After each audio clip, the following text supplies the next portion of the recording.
Okay, let's jump right in. We're doing a deep dive today into Titus, chapter 1. Right. It's this really interesting letter from Paul to Titus. And it focuses on this, well, this pretty intense job Paul gave him, leaving him behind in Crete. Exactly. Paul had been there establishing churches, but he had to move on. So Titus was left to, as Paul puts it, straighten out what was left unfinished. Straighten out. That sounds significant. It was.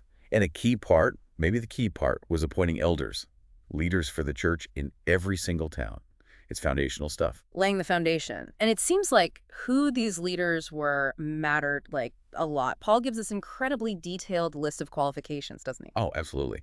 It's quite striking how specific he gets. It's not just about, being a good speaker. It hits character, home life, reputation. Okay, like what specifically? Well, things like being blameless, the husband of one wife, having children who are believers and not, out of control or disobedient. So the idea is leadership starts at home. That seems to be the principle.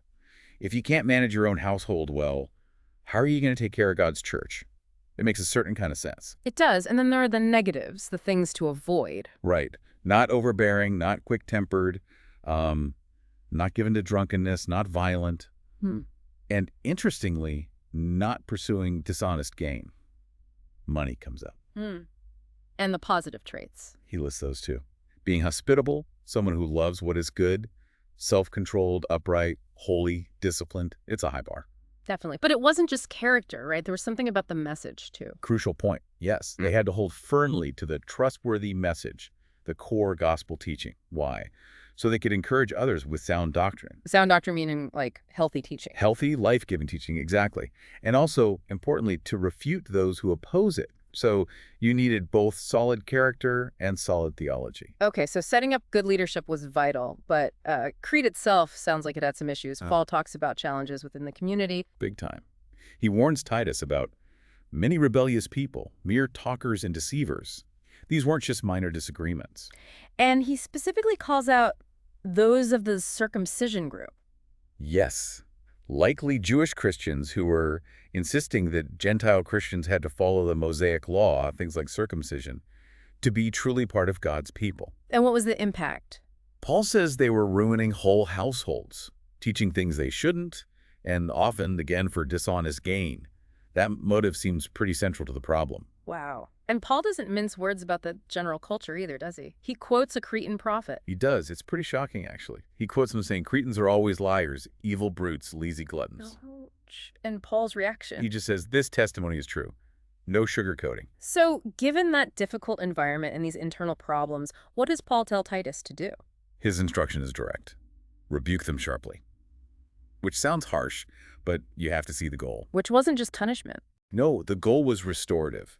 It was so they would become sound in the faith, healthy in their belief, and turn away from Jewish myths, probably extra-biblical traditions or stories, and the commands of people rejecting the truth. It's about getting them back on track. Exactly. Healthy faith. Then Paul draws this really interesting contrast.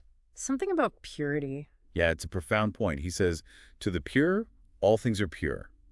But then the flip side, but to those who are corrupted and do not believe, nothing is pure. Nothing is pure. What does that mean? He explains that for these corrupted individuals, their very minds and consciences are corrupted.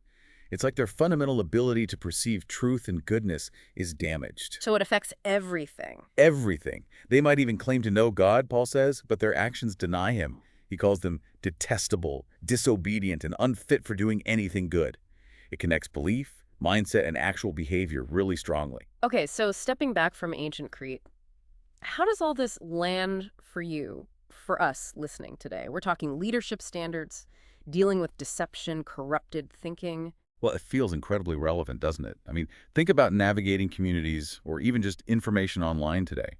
The challenge of figuring out who is trustworthy. Yeah, who to listen to, who's actually leading well. And identifying ideas or teachings that might sound good but are actually harmful, maybe even driven by hidden motives, like that dishonest gain. That hasn't gone away. Not at all. And understanding how certain mindsets can resist truth.